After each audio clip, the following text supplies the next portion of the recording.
Hi guys, my name's Chris, and this is Hardware Stories, where I go over some of the unique, cool, and interesting gadgets I have picked up in my life as a dealer of cool gadgetry and stuff. So today, we have this little gem. Well, this is the oldest piece of hardware that I actually have in my possession. This device is this is something called a Sony Vaio UX. This specific model is a Sony Vaio UX280P. This was kind of the most common, desirable version. They made a version below this, maybe two versions below this, and they made two or three versions above this. This was the first one that kind of became somewhat marginally affordable. So, a little history on this device. This is a device from circa 2006. So this is technology from 2006. Let me see if I can show that really. So it doesn't look like, at least in my opinion, and most people that I see talking about these online, it doesn't look like a 16-year-old piece of hardware, but it is, and that's part of the reason why I've kept it all these years.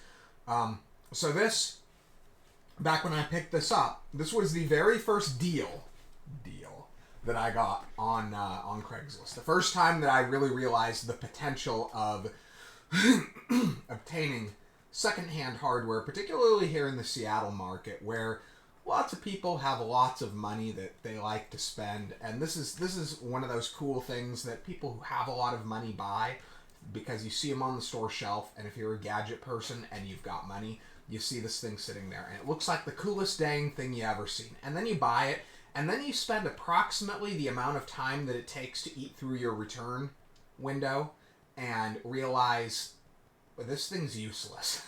And unless you have a really specific niche use, it is useless. It's useful, but it's useless if you don't have a very specific niche use. So let's turn it on here. It's gonna come on. I charged it up and set it up for the first time in like 2 years the other day. Is it coming on? Okay, cool. So I have Windows 8.1 loaded on it right now. So I can see that. Oh, I can see that really well. Okay, let's see here. So it's gonna start. But it's set up, I think, to dual boot with Windows XP as well. The device really runs better on XP. It's just there were some advantages to Windows 8.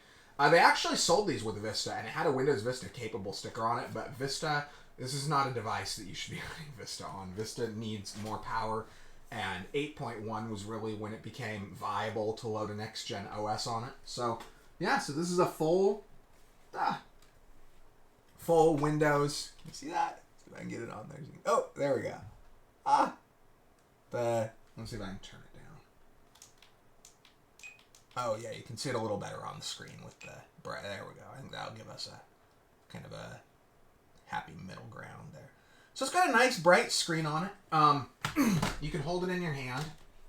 So typically the way you use these, you held it like this in your hand, and then it's got the keyboard on it, and you would type kind of like a cell phone.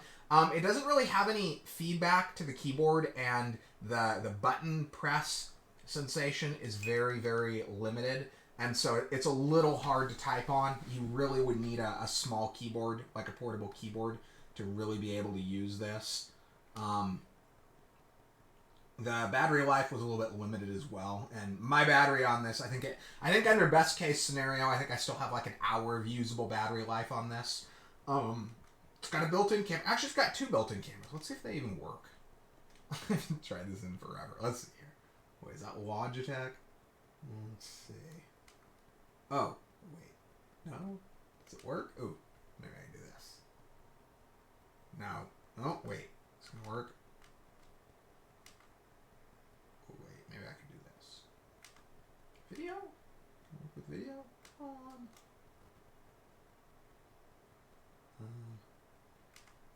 No, it really... it needed a Sony... Maybe I have the Sony camera controller. Let's see here. Let's see, Vaio...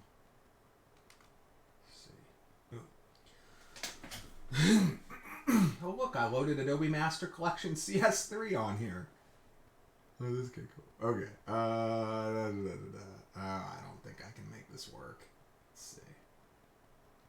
Yeah, I'm not going to be able to make the thing work. As far as I know, it still works.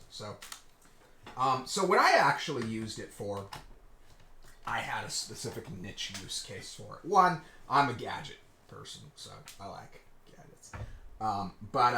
Oh, and you know what? I should probably go over this. What makes this interesting? So, this particular unit is a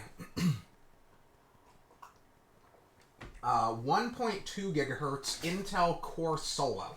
What that is it's a single core Core 2 Duo chip.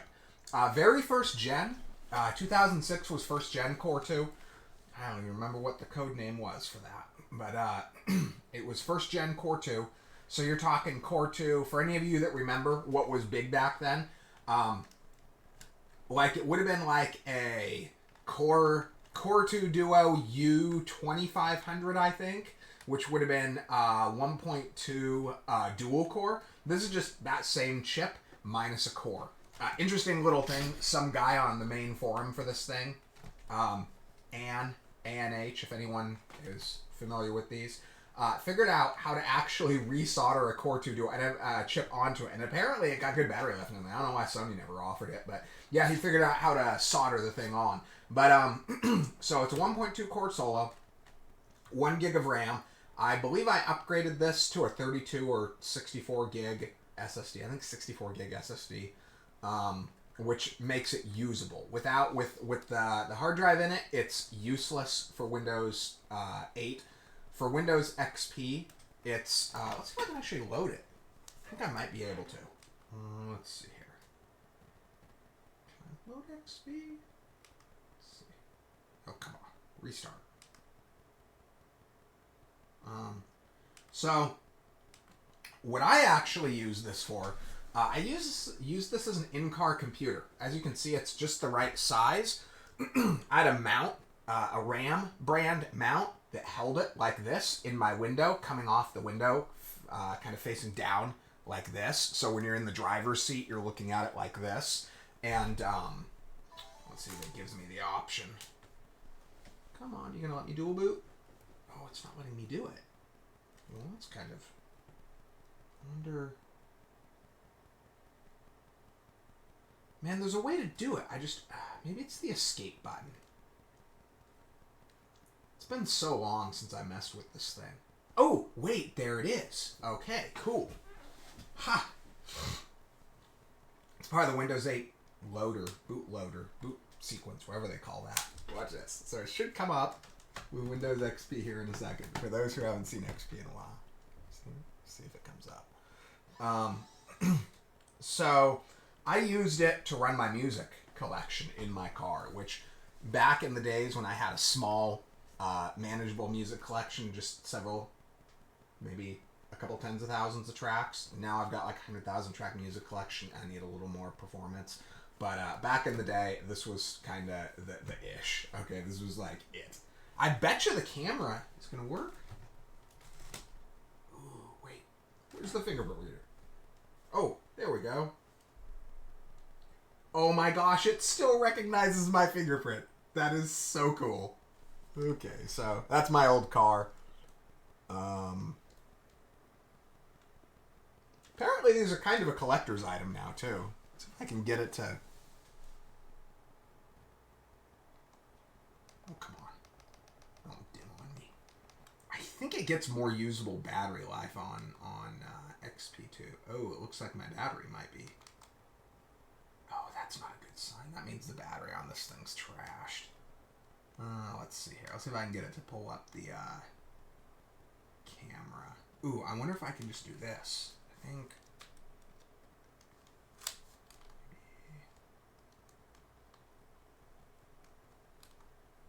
No, did it just freeze on me? Oh, no, don't freeze. Let's see here.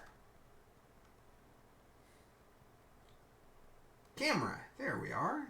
Okay, let's see if the camera comes up. I bet you it'll work. These things are actually really, really robust. the hardware in this thing was built to last. I mean, oh yeah, there it goes. Okay, so you can even switch. It's gonna work. Might not work. Let's see. Oh, is it supposed to be working?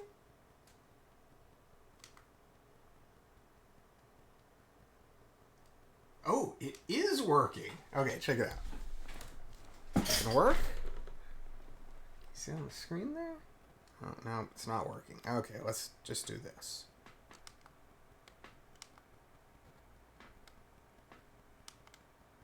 Okay, come on, buddy. Okay, there we go. You can kind of see it on the screen there. Ah, yes. There I am. Okay, guys, this is 2006 technology. Come on, this is the coolest thing ever. So I've held on to it. I pull it out every couple of years and just make sure the thing still works.